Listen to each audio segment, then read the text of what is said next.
તમામ દર્શક મિત્રોને નમસ્કાર. તમારા બધાનું ભાવભીનું સ્વાગત. મિત્રો, પહેલું સુખ તે જાતે ન રહ્યા. એટલે જ્યારે શારીરિક માનસિક રીતે ચુસ્ત તંદુરસ્ત હોઈએ તો મનગમતા કાર્ય કરવાની મજા અને ઉમળકો છે એ ઉન્નત મુકામ પર પહોંચે. રસના વિષયમાં કરિયર નિર્મિત થાય, રસ રુચિનું જે ક્ષેત્ર હોય એમાં તમે કાર્ય કરો તો એનો પણ ફાયદો ચોક્કસપણે વ્યક્તિને પોતાને અને સમાજને મળતો જ હોય છે. એ જ રીતે તમે તમારા જે પણ શોખ વિકસાવ્યા હોય તો જીવનના ચોક્કસ તબક્કે એ મદદરૂપ સાબિત થાય સાતત્યપૂર્ણતાથી, અને આગળ જતાં એ તમને ભરપૂર જીવવાનો આનંદ પણ આપે. આ તમામ બાબતોનો જેમાં સમન્વય થયો છે એવા શ્રી ભરત કાપડિયા સરને આજે આપણે મળવાનું છે. સૌપ્રથમ દર્શક મિત્રો વતી, દૂરદર્શન વતી તેઓ શ્રીનું આપણે સ્વાગત કરીએ. સર નમસ્કાર, તમારું સ્વાગત. નમસ્કાર, thank you so much. Sir, હવે આપણે તમારી જે વાત કરવાની છે સ્પેશિયલી તમારા રસ રુચિના ક્ષેત્રો, તમે કરિયર તમારી બેન્કિંગ સેક્ટરમાં નિર્મિત કરી, સાહિત્ય તમારા રસનો વિષય રહ્યો, અને એને કારણે તમે જે મનગમતી પ્રવૃત્તિઓ કરી, આગળ જતાં તમે સંપાદન કાર્યમાં જોડાયા. એટલે સંપાદન કાર્ય, એડિટિંગ કરવું એ બહુ પડકારરૂપ હોય છે. તો જે જુદી જુદી બે જગ્યાએ તમે અદ્ભુત રીતે વર્ષો થયા એ ક્ષેત્રે તમે કાર્યરત છો, એની વાત આપણે શરૂઆતમાં મિત્રોને કરી. હું બેસિકલી જેમ સલીમભાઈએ વાત કરી એ પ્રમાણે સાહિત્ય અને એની સાથે તો જોડાયેલો હતો જ, પણ અધ્યાત્મ પણ મારો એક સરસ રસનો વિષય રહ્યો છે. અને અધ્યાત્મમાં મેં અલગ અલગ ઘણી બધી એને કોશિશ કરી જોઈ, નાણી જોઈ ને તાગી જોઈ સાધના પદ્ધતિઓને. તો છેલ્લે મને વિપશ્યના ધ્યાન પદ્ધતિ બહુ સરસ આકર્ષી ગઈ, અને મને એમાં લાગ્યું કે ના, મારું હવે બધી જ શોધ અહીંયા વિરામ પામે છે. તો 1992થી હું વિપશ્યના સાધના સાથે જોડાયેલો છું, અને 2000ની સાલમાં અહીંયા રાજકોટમાં એનું ગુજરાતી ન્યૂઝલેટર, એનું શીર્ષક વિપશ્યના જ છે, એ શરૂ કરવાનું નક્કી કર્યું, અને એની જવાબદારી 25 વર્ષથી મારી ઉપર જ છે. તો કોરોના કાળ સુધી, એટલે કે લગભગ પહેલાં 21 વર્ષ સુધી એને પ્રિન્ટેડ ફોર્મેટમાં, મુદ્રિત સ્વરૂપમાં બહાર પડતું હતું. પણ પછી કોરોના કાળ દરમિયાન આપણે એ ન જાળવી શક્યા, અને પછી અમે નક્કી કર્યું કે ભાઈ હવે આપણે મુદ્રિત સ્વરૂપ નહીં હોય તો ચાલશે, આપણે લોકોને PDF ફોર્મેટમાં પહોંચાડીએ. તો પહેલાં ફક્ત 4 જ પાનામાં પહોંચાડી શકતા હતા, તો અત્યારે હવે એ 8 થી 10 પાના આપીએ છીએ. અને હવે કલરફુલ પણ થઈ ગયું છે. પહેલાં પ્રિન્ટેડ હતું તો એમાં કરકસર કરવા માટે આપણે એને ફક્ત બ્લેક એન્ડ વ્હાઇટ જ છાપતા હતા. હવે પ્યોરલી કલરફુલ. તો એને કારણે લોકોમાં એની વાંચન ક્ષમતા અને પ્રસાર પણ સારો થયો, અને લોકોને એમાં મજા પણ પડે છે. તો આ એક વિપશ્યના ન્યૂઝલેટરની વાત થઈ. એ જ રીતે એક પૂનામાં સંસ્થા છે BWC, એટલે કે બ્યુટી વિધાઉટ ક્રુઅલ્ટી. તો બ્યુટી વિધાઉટ ક્રુઅલ્ટી છે ને, સંસ્થાનો પરિચય ખરેખર મેળવવા અને કેળવવા જેવો છે. એ સંસ્થા એનિમલ વેલફેર, એટલે કે પ્રાણી કલ્યાણમાં બહુ જ સરસ કામ કરે છે, અને એ 2 લેવલે કામ કરે છે. એક તો સરકારની સાથે વિચાર વિનિમય, જરૂર પડે તો લડત કરીને પણ કોઈક એવા કાયદા સુધરાવવા કે જે પ્રાણી અત્યાચારને પ્રોત્સાહન આપતા હોય, તો એવા કાયદાઓને એ દૂર કરવા માટેની કોશિશ કરે. પછી એવી બાબતો લોકો સુધી પહોંચાડે કે જે, દાખલા તરીકે આજથી 20-25 વર્ષ પહેલાં આપણે કોઈ ખાવા પીવાની ચીજ બહાર લેવા જઈએ તો એ વેજ છે કે નોનવેજ એ આપણને ખબર ન પડે. અને આપણા સમાજમાં બંને પ્રકારના લોકો રહે છે. વેજીટેરિયન લોકો પણ છે અને નોન વેજીટેરિયન પણ છે. તો હવે વેજીટેરિયન જ્યારે બહાર લેવા જાય અને એને ખબર ન હોય કે આ વેજીટેરિયન છે કે નોન વેજીટેરિયન, તો શક્ય છે કે ક્યારેક એને નોનવેજ આઇટમ આવી જાય. તો આવી સંસ્થાઓની લડતના પરિણામે સરકારે કાયદો કરવો પડ્યો, અને હવે આજે આપણે કોઈ પણ જે આપણી ખાદ્ય સામગ્રી કે દવા, એની ઉપર આપણે બ્રાઉન અથવા ગ્રીન સાઇન જોઈને નક્કી કરી શકીએ છીએ કે આ સામગ્રી છે એ વેજ છે કે નોન વેજ છે. આ એક. બીજું કે સામાન્ય જનતા એ લોકોને એ માહિતી આપે છે. કઈ રીતે? એના 2 ન્યૂઝલેટર બહાર પડે છે. એક અંગ્રેજીમાં છે, એક કોમ્પેશનેટ ફ્રેન્ડ, અને બીજું હિન્દીમાં છે, એ કરુણા મિત્ર. તો એ બંને દ્વારા એ લોકોને શું કહે છે કે આપના ઘરમાં આવતી કોઈ પણ સાધન સામગ્રી, એ પછી ખાદ્ય સામગ્રી હોય, ખાવા પીવા પહેરવા ઓઢવાની કોઈ પણ સામગ્રી, એ પ્રાણી ઉપર અત્યાચાર થઈને તો નથી આવીને, તો એની જાગૃતિ ફેલાવે છે. તો એ જે અંગ્રેજી ન્યૂઝલેટર છે કોમ્પેશનેટ ફ્રેન્ડ, એ એના પબ્લિશર પોતે, એટલે કે જે એના મેનેજિંગ ટ્રસ્ટી છે એ ડાયના રત્નાગર કરીને પારસી મહિલા છે, બહુ જ સરસ કામ કરે છે અને એકદમ ડિવોટેડલી આટલું સમર્પિત ભાવે કામ કરનારા આપણને સમાજમાં બહુ ઓછા જોવા મળે. અને હિન્દી પત્રિકાની જવાબદારી શરૂઆતથી, એટલે કે છેલ્લા 13 વર્ષથી મારી ઉપર છે. 2011થી મારી ઉપર આવી, એટલે 14 વર્ષ થયા એને. તો એમાં આપણે આ જ વસ્તુ કરીએ છીએ અને લોકોને, અને આ સંસ્થાની પાછી ખૂબી એ છે કે એનું જે આજીવન લવાજમ છે ને, મેમ્બરશીપ, એ ફક્ત 300 રૂપિયા જ છે. ઓકે. અને 300 રૂપિયામાં આ બધી જ પત્રિકાઓ એમને વર્ષમાં 4 પત્રિકા બહાર પડે સિઝન પ્રમાણે, તો એ પત્રિકાઓ એમને મળે. એ ઉપરાંત વર્ષની શરૂઆતમાં કેલેન્ડર મળે અને એક જૈનોના પર્યુષણ પર્વ દરમિયાન એક બહાર પાડે છે પ્રકાશન, એનું નામ છે હિંસા વર્સિસ અહિંસા. એટલે હિન્દીમાં એને હિંસા બનામ અહિંસા કહીએ અને ગુજરાતીમાં આપણે હિંસા વિરુદ્ધ અહિંસા કહીએ.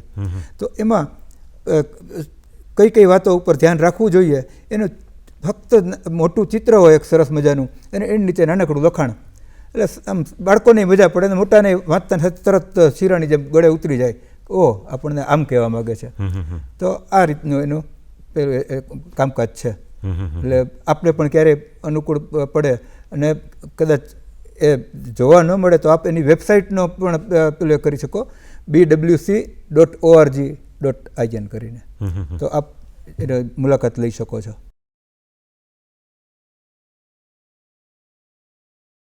ખૂબ સરસ વાત કરી સર.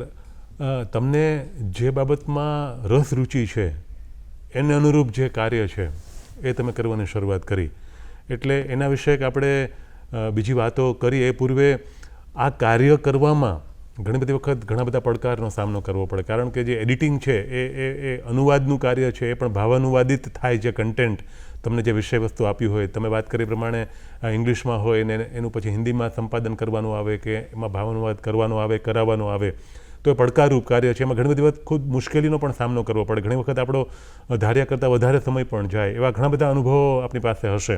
તો થોડી વાત આપણે એ પણ કરીએ કે as an editor, being an editor, કે તમે એક સંપાદક તરીકે તમે જે કાર્ય કરો છો એમાંથી તમે ઘણું બધું શીખ્યા હો, પ્રદાન પણ કર્યું હોય, તો અન્ય વ્યક્તિને પ્રેરિત કરે અને એમને પણ ક્યારેક આ પ્રકારનું કાર્ય કરવા માટેનો ઉત્સાહ જાગે અને કરવું હોય તો એમને ઉપયોગી નીવડે, એ પ્રકારની પણ અમુક બાબતો એમાં સમાવિષ્ટ હોય. તો થોડી વાત આપણે મિત્રોને એ પણ કરીએ.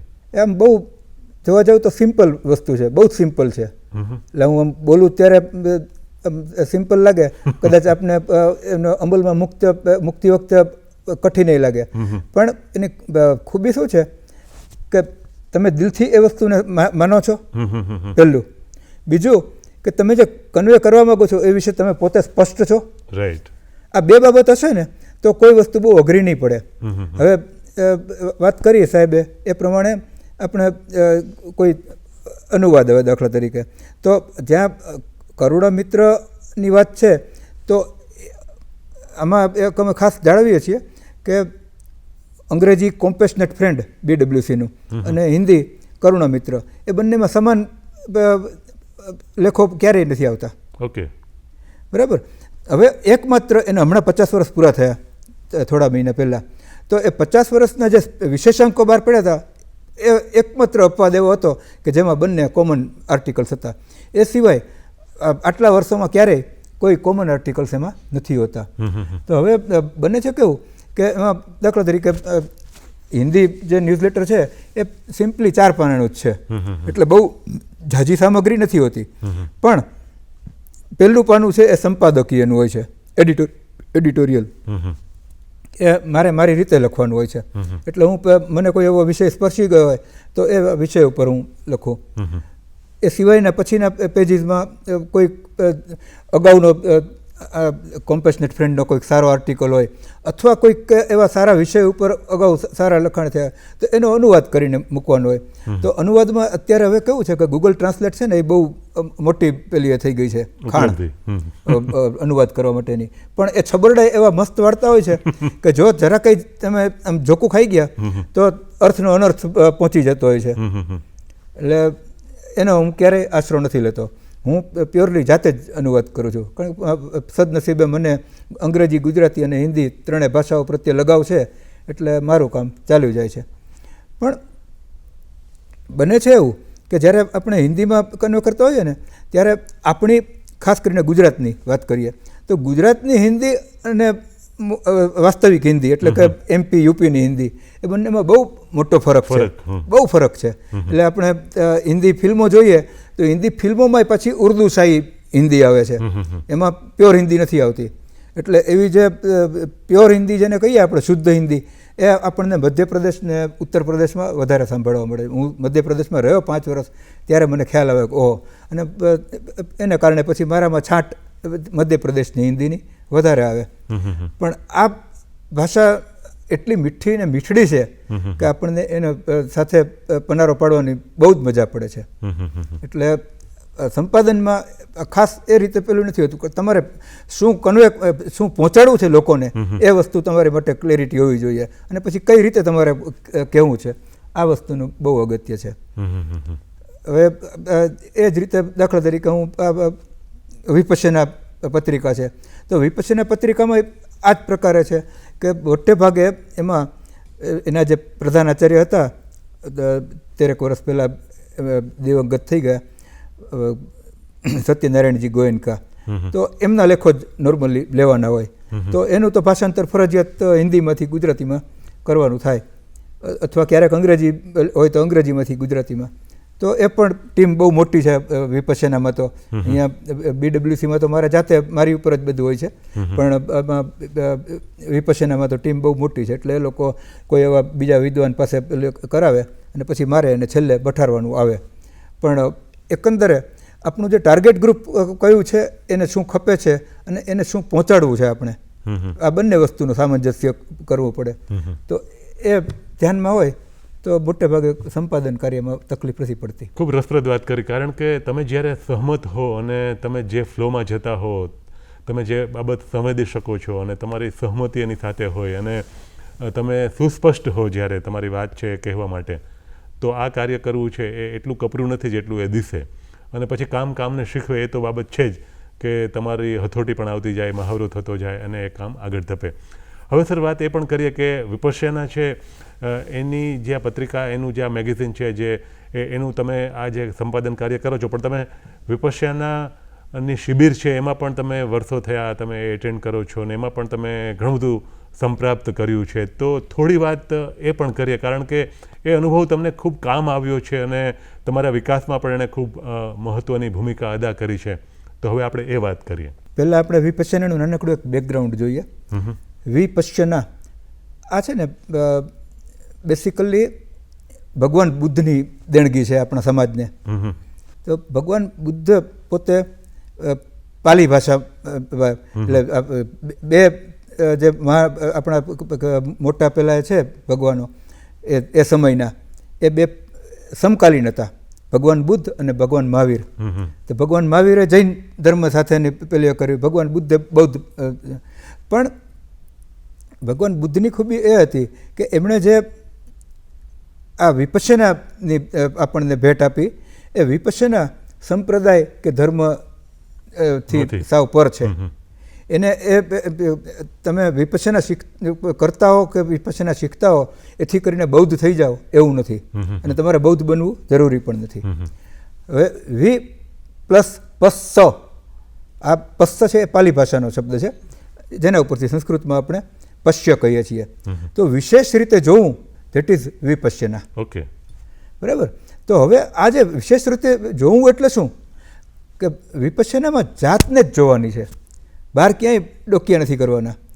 તો એ જાતને જોવા માટે શું કરવાનું? એના 3 ચરણ છે વિપશ્યનાના. પહેલું ચરણ છે એ આનાપાન. આનાપાન એટલે આન વત્તા અપાન. આન એટલે આવતો શ્વાસ, અને અપાન એટલે જતો શ્વાસ. તો જે આનાપાન છે એ કોઈ પણ વિપશ્યના શિબિર છે, દાખલા તરીકે 10 દિવસની છે, તો એનો 1/3 એટલે કે 3.5 દિવસ સુધી આનાપાન કરવી પડે. ઓકે. અને એ આનાપાન શું આપણને પહેલે કરે? આનાપાન આપણને સમાધિમાં લઈ જવામાં મદદરૂપ થાય. સમાધિમાં લઈ જવાથી શું થશે કે આપણી જાત પ્રત્યેની એકાગ્રતા બહુ જ જોરદાર કેળવાશે. 10 દિવસમાં તો હજી એ આપણને એટલી બધી ખ્યાલ નહીં આવે, પણ 20 દિવસ ને પછી 30 દિવસ, 45 અને 60 આમ અલગ અલગ અવધિની શિબિરો હોય છે. હું દાખલા તરીકે છેલ્લે જે ગયો હતો એ 30 દિવસની શિબિર હતી. તો 30 દિવસ માટે 10 દિવસ તો આનાપાન જ કરવાની હોય. ઓકે. તો એ આનાપાન દરમિયાન જાતમાં અંદર ઊંડા આપોઆપ ઊંડા ઉતરતા જવાય અને એમાં આપણને શારીરિક ફાયદા તો બરાબર છે, એ તો દરેક સાધનામાં ક્યાંક ને ક્યાંક કંઈક ને કંઈક હોય, પણ માનસિક ફાયદામાં શું છે કે પહેલી વસ્તુ એકાગ્રતા સુધરે છે આપણી. કોઈ પણ વાતને અને આપણી જાતને એ બંનેને સમજવા માટેનો આપણો જે પર્સ્પેક્ટિવ દૃષ્ટિકોણ એ એકદમ સુધરે છે. અને એ આપણે કોઈ વસ્તુને પહેલાં સમજવા માટે વર્ષો લાગતા, મહિનાઓ લાગતા, દિવસો લાગતા, આ આપણને થોડીક વારમાં જ ખ્યાલ આવી જાય, ઓહ આમાં તો આમ કહેવા માગે છે. આની ઉપર મેં વચ્ચે 10 વર્ષ પહેલાં આટલું બધું મનોમંથન કર્યું હતું, પણ મને જરાય નહોતું સમજાયું, આજે કેમ અચાનક સમજાઈ ગયું. તો આ વિપશ્યનાની તાકાત છે. તો વિપશ્યનામાં જેમ જેમ ઊંડા ઉતરતા જાઓ એમ આપોઆપ જાત સાથેનો પરિચય વધતો જાય. અને કેવું છે કે દરેકનો પોતપોતાનો અનુભવ એકદમ પોતીકો અને અલાયદો હોવાનો. એને કારણે એ ક્યારેય 2 જણાના અનુભવની સરખામણી ન થઈ શકે. અને 2 જણાએ પોતપોતાના અનુભવની શેરિંગ પણ ન કરવું જોઈએ. કારણ કે માની લ્યો કે મેં કદાચ ને ભૂલમાં મારા અનુભવને હું વધારીને વાત કરું તો તમને કાં તો અહોભાવ થશે અથવા લઘુતા ગ્રંથિ થશે. તો એ બંને વસ્તુ ખોટી છે.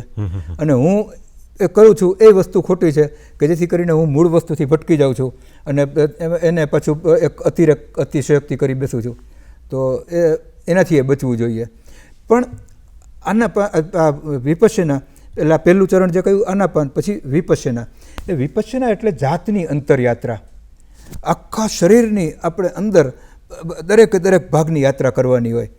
અત્યારે હું સમજાવી નહીં શકું અને એનો વિસ્તાર કરવાનો બહુ મતલબ નથી, પણ આપ પોતે એકવાર અનુભવ લેશો તો આપને ખ્યાલ આવશે, ઓહો આટલી બધી સારી વસ્તુ મારી નજીકમાં છે તોય હું ક્યારે આનો લાભ નથી લઈ શકતો.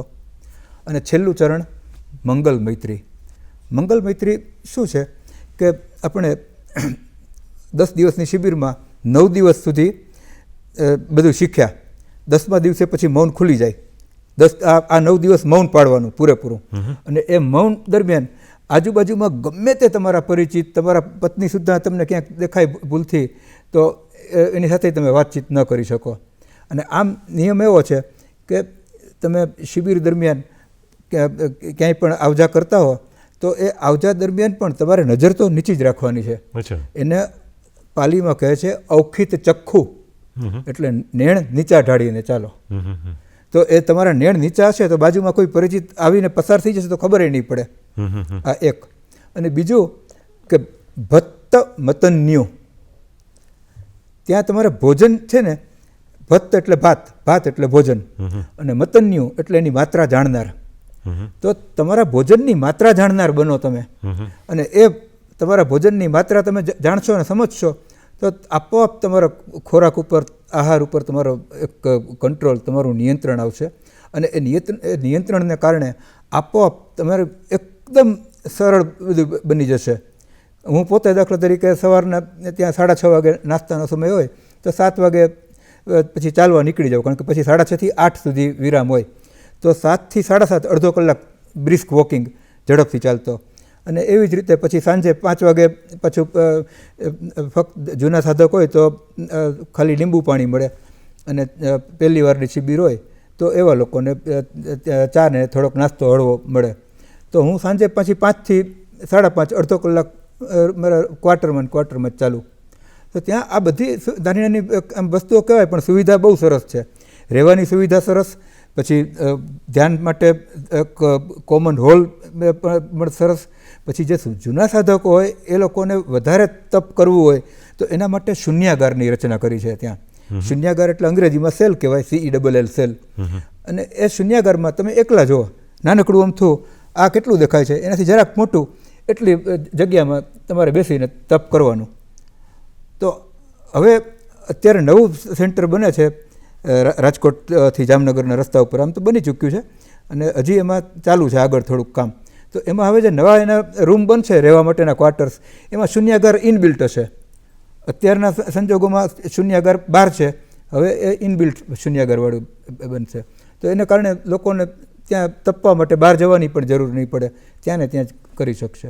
તો આ એ લોકો બધી જ ઇવન જમવા માટે પણ ત્યાં ભોજનાલય છે ત્યાં જવાનું, આપોઆપ ચૂપચાપ કોઈ જાતના સંવાદ વગર, કોઈ જાતના એક નાનકડી આપણે સંકેતે નહીં, ત્યાં એ લોકો મૌન નથી કહેતા કે મૌન રહેવાનું છે, આર્ય મૌન પાળવાનું છે. ઓકે. આર્ય મૌન એટલે નોબલ સાયલન્સ. નોબલ સાયલન્સ એટલે તમારે કોઈ પણ પ્રકારનો સંવાદ તો ઠીક, પણ સંકેતથી કોઈ આપલે નહીં કરવાની, વાતચીતની.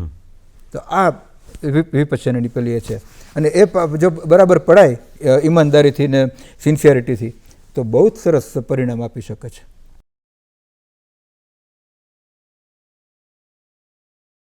એટલે વિપશ્યના જે છે એના વિષયક તમારા પોતાના જે અનુભવો અને એ આખી પ્રક્રિયા કયા પ્રકારની છે એની રસપ્રદ વાત સર આપે મિત્રો સમક્ષ મૂકી આપી છે. હવે સર એક વાત એ પણ આપણે મિત્રો સાથે કરીએ, જે સંપાદક તરીકેના તમારા અનુભવો છે, એ ઉપરાંત તમારો વાંચનનો શોખ રહ્યો છે અને તમે ખૂબ વાંચ્યું છે. તમે બાળપણથી વાંચો છો, ઘરમાં પણ એ પ્રકારનો માહોલ, પછી તમે શાળાકીય કક્ષાએ પણ સરસ વાંચતા હતા, ઇવન તમે બેન્કિંગ સેક્ટરમાં પણ એ પ્રવૃત્તિ શરૂ કરી અને ત્યાં પણ તમે લાઇબ્રેરી એટલે પુસ્તકાલય બનાવ્યું અને એમાં ભીતપત્રોને બધું કર્યું, તો એ પણ ખૂબ ઉપયોગી નીવડ્યું. તો આ તમારા જે વાંચન છે એમાં પણ વિવિધતા છે અને એમાં પણ તમે ઘણું બધું વાંચ્યું છે. તો સંક્ષિપ્તમાં આપણે એ પણ વાત કરીએ કે તમારો વ્યાપ છે અને તમે કયા પ્રકારના પુસ્તકો વાંચવા ગમે, એ કયા પ્રકારની આખી ભૂમિકા છે, તો એ આપણે દર્શક મિત્રોને જણાવીએ. વાંચન મારા માટે એમ કહેવાય ને ફર્સ્ટ લવ જેવું છે. હું કોઈ પણ ગામમાં જાઉં બહાર, ત્યારે ત્યાં જોઉં કયું પુસ્તકની સારી જગ્યા છે. હું એકવાર બેંક ઓફ ઇન્ડિયામાંથી મુંબઈ ટ્રેનિંગમાં ગયો હતો અને ત્યાં મને ખબર પડી કે ક્રોસવર્ડ કરીને એક નવો સ્ટોર થયો છે મહાલક્ષ્મી ઉપર. તો હું સવારે 10 વાગ્યાનો ત્યાં પહોંચી ગયો હતો, સાંજે 7 વાગ્યા સુધી ખાધા પીધા વગર ત્યાં હું પુસ્તકોની અંદર જ ખોવાઈ ગયો હતો. આ મારી આમ પાગલપણ મારું. મારા પોતાના વ્યક્તિગત ઘરના પુસ્તકાલયમાં 5000 ઉપર પુસ્તકો છે. ઓકે. અને એમાં બધા જ પ્રકારના જૂના, એટલે મારી જે શરૂઆત થઈ વાંચવાની અમારા ઘરમાં, તો ત્યારે સાવ ચીલાચાલુ નવલકથાઓ ને એવું બધું આવતું. પણ પછી ધીમે ધીમે મારા પોતાનો અંદરથી રસ વિકસતો ગયો, મારી અંદરથી એ કોઈક વિઝન ખુલતું ગયું હશે, ખબર નહીં, પણ આપોઆપ મારું પેલું બદલાતું ગયું મારી રુચિઓ. અને પછી ફિક્શન ઉપરથી હું નોન ફિક્શન ઉપર આવ્યો, કવિતાઓ ને એ બધું મને ગમવા માંડ્યું.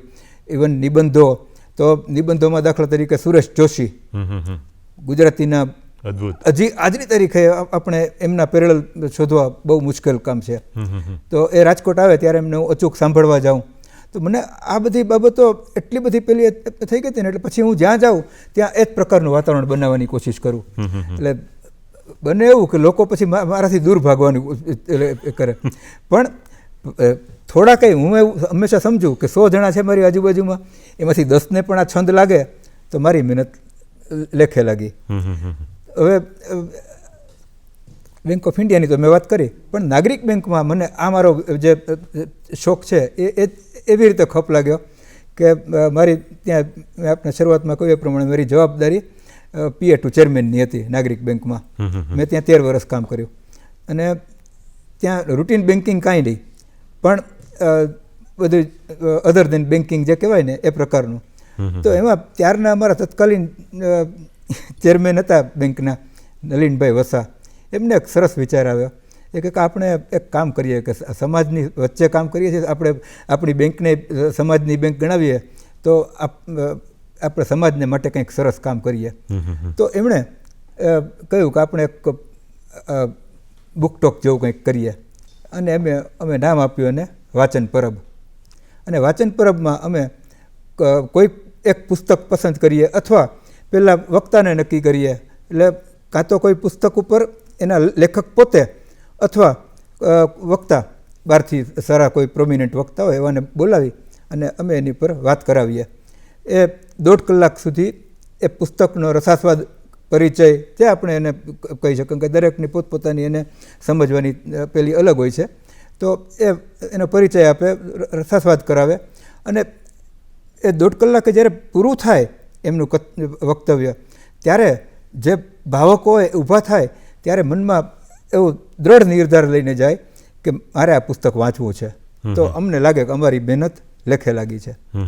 તો 2016થી આજે 2025 થઈ, લગભગ 5.5 વર્ષથી આ પ્રવૃત્તિ નિરંતર ચાલ્યા કરે છે, અને અત્યારે 95મો હપ્તો એનો મણકો, અમે મણકો કહીએ છીએ એને, તો એ આવતા મહિને છે.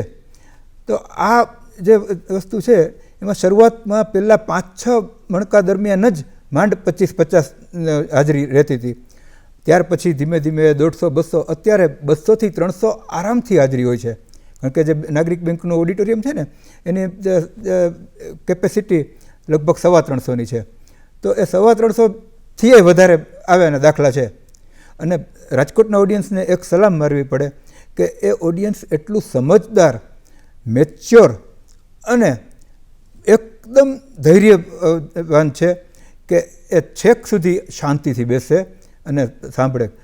ક્યારેક તો એવું બને કે કોઈક વક્તા આવ્યા હોય ને તો એ પોતાનું લેપટોપ લઈને વાત કરતા હોય, તો હવે ત્યારે બને એવું કે પોતાના લેપટોપમાંથી કેટલાક રેફરન્સ જોઈને પેલે લોકોની સાથે શેર કરે, તો એકવાર એને લેપટોપમાં વાત કરતી વખતે જ ખોટકો આવી ગયો અને લગભગ 8-9 મિનિટ સુધી બંધ રહ્યું.